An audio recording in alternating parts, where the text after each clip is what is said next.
Good afternoon, ladies and gentlemen. I am your Destiny Dad, and welcome back to another weekly reset video. I do want to start off with a quick apology. I had a lot going on this past week, and I guess I forgot to mention that. I could have swore that I made a post talking about it prior and letting you guys know that content might be delayed or missing, but I'm finding out now that that did not happen. So this past Friday, my niece graduated from high school, and I made it a big point to be there for her. We didn't end up leaving there until around 11:30, maybe close to 12.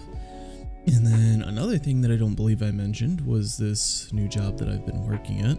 I have made a decent bit of money, nothing crazy, but enough to have a little bit to burn. And I decided I would finally fix the problem with my computer, which is the graphics card. You know, I've mentioned I've been using an old 1050 Ti for quite a while now, which is not a bad card, but it's not fantastic for modern day gaming. So I decided I would upgrade to a graphics card that some of you, if you're in the tech and PC building space at all, likely have heard about. The Intel Arc B580. Now, as far as I had heard, for the better part of the last year, this thing has been just championed as the budget builder's perfect card, right? This thing was built with lower prices in mind. It was built to undercut competition and a whole bunch more, and all I've heard is good things about it. And here recently, around the time that I ordered mine, a little bit before, but not too much before, it started coming out that, oh hey, wait a second, this graphics card doesn't actually super work with other budget option processors. And it was only performing really well when paired with higher end and more current processors. So the long and the short is that I came home on Friday after the graduation. I got my graphics card and I sat down and tore my PC apart, cleaned it all out, took out my old GPU, slapped in the new one. I had had a hiccup or two with the install, so then I had to break it back down apart and then reinstall it, reseat it, all that, got it turned on and working, install shaders, install updates, refresh the whole system, you know, the normal stuff whenever you install any sort of new piece into your computer. And then after I did everything that I knew I was supposed to do, I was still like getting pretty choppy. Like if I was on my home screen or anything like that, my main screen of my PC, it was crystal clear and it looked really nice. But then I would get into any game and it would be really rough frames and it was real stuttery and choppy. And I started to look up, hey, I just installed this and it's not going too well. Is there a setting I need to do? Is there something that I need to fix? You know, and what I discovered was that basically everybody on the internet had figured out by this point that it just did not work with other budget option processors. And I have a Ryzen 5 3600, which is, to my knowledge, one of the better budget options that are out there. And in a lot of mid-range and at this point budget PCs, because it was mid-range in 2019 when I built this computer. So I imagine it's gotten pretty down there in terms of price and usability. So I wound up installing the graphics card and it just essentially didn't work. And I was very upset and I ordered through Newegg, which I've never had a problem with before. But I've heard some horror stories of people trying to return stuff and having, outrageous restock fees or their product just going missing. And so I just kind of sat there and I just honestly just sat and cried because it was frustrating, one. And two, it was like I just spent almost $300 on this graphics card. And now they're telling me, it's possible that I could get $150 back. Or it's possible that I could get nothing back and my product might just disappear.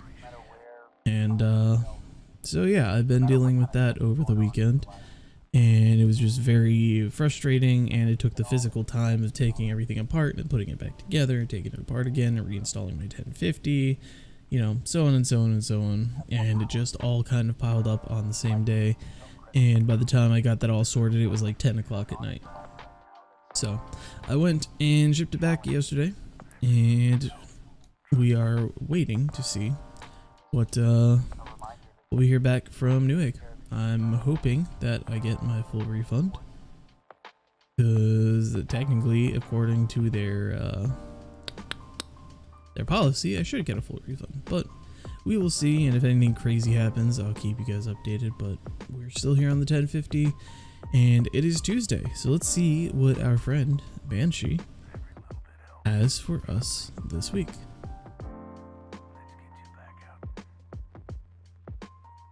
Starting us off, we have the Nox Perennial 5. We have Fragile Focus and Wellspring. I'm actually unsure if Wellspring procs in PvP, because it does just say kills. Let me pull up my tab over here on Dim and see the exact numbers here. Huh.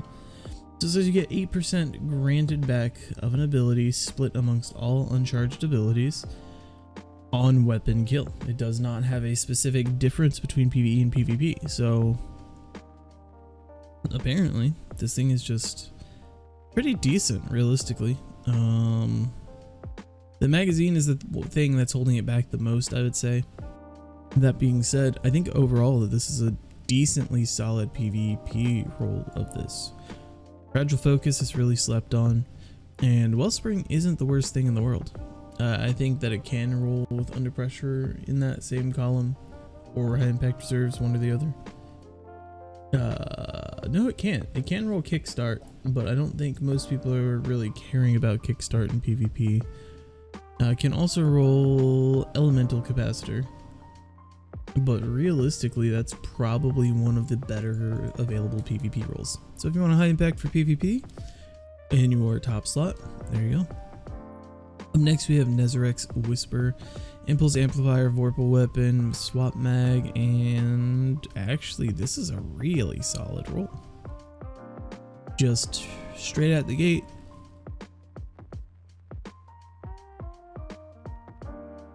It is a roll worth picking up, in my opinion. As always, however, this is a craftable weapon, so you can craft it as you see fit. Next, we have Threaded Needle with Killing Wind and Multi-Kill Clip. I would probably pass on this roll based on the perks alone. You could maybe see some sort of play with this in PvP for the Killing Wind, Fluted Barrel.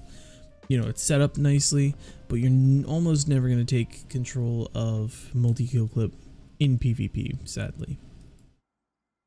Next, we have the 7th Seraph Saw with Grave Robber and Vorpal Weapon.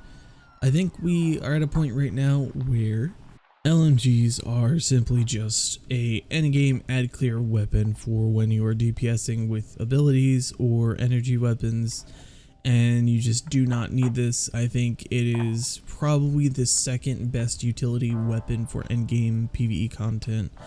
I think swords are number 1, and then I think LMGs are probably number 2. This role is kind of wanting to be a boss damage kind of role. And I could see it not being terrible.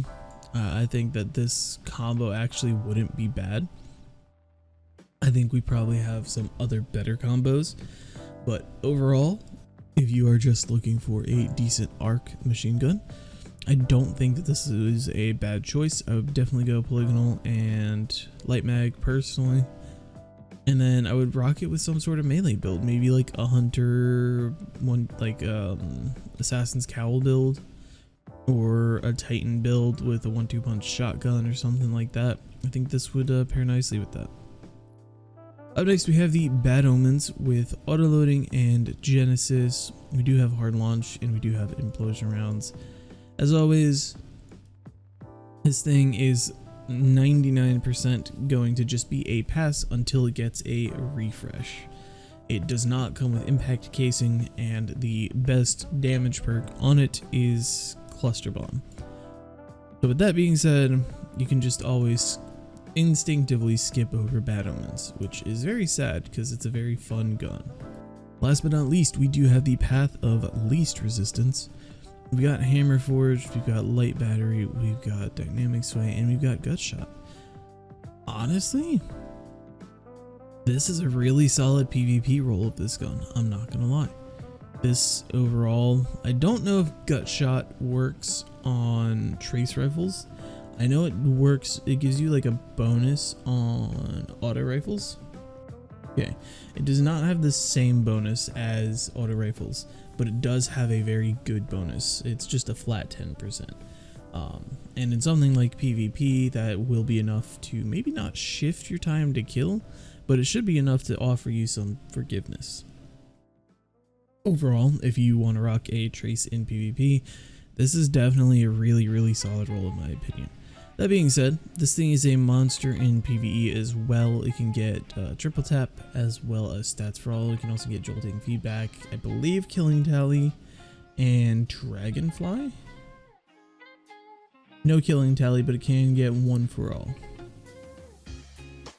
So this thing is kind of stacked in its PvE perks, and its origin trait is super strong, and I definitely recommend getting this thing and crafting it if you do not have one already. With all that being said though, let's head on over to 801 and see what she's got for us this week. Here we are at 801, and this week she has the Errant Knight set for the hunters. For your arms, we have a base of 51 with no really fantastic spikes. For your chest, we do have a base of 49. We've got an okay resilience spike and a decent intellect and strength spike. For your helmet, we have a base of 53, 17 recov, 16 discipline, and a smaller 9 in strength. And then lastly, for our legs, we have a base of 54 with mobility, recov, and discipline. We also have a genotype null 0. Once again, I believe this was here last week if I remember correctly. Very old, very rare shader from season 3. You can imagine that far back. We got Flowers of Io. This is kind of particular depending on the set that you put it on, but if you get it on the right set, it's got a very nice bony look to it with some nice green undertones. I like it quite a lot.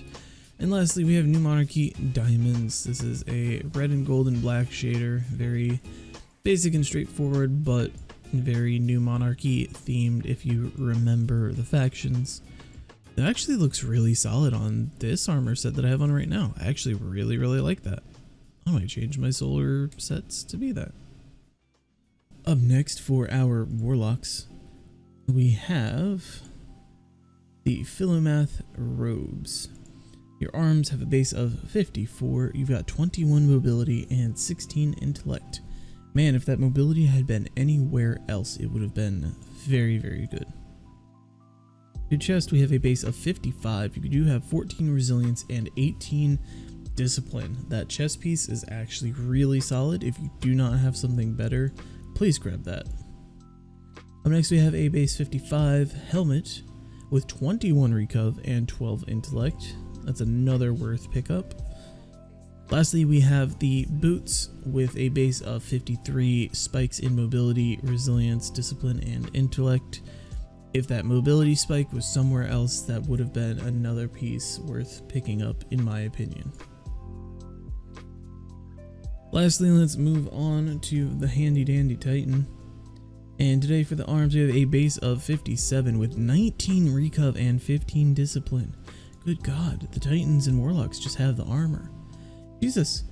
For your chest piece, we have a 57 base with 26 resilience and 15 intellect. For helmet, a little less exciting, but we do have a 52 base with 11 recov, 9 discipline, 18 intellect. And for legs, we've got a 54 base with 10 recov, 10 resilience, 8 discipline, and 20 strength.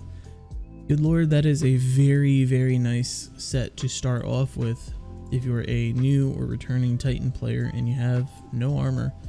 I'd say maybe the helmet is the worst piece out of all of it, and it's really not that bad.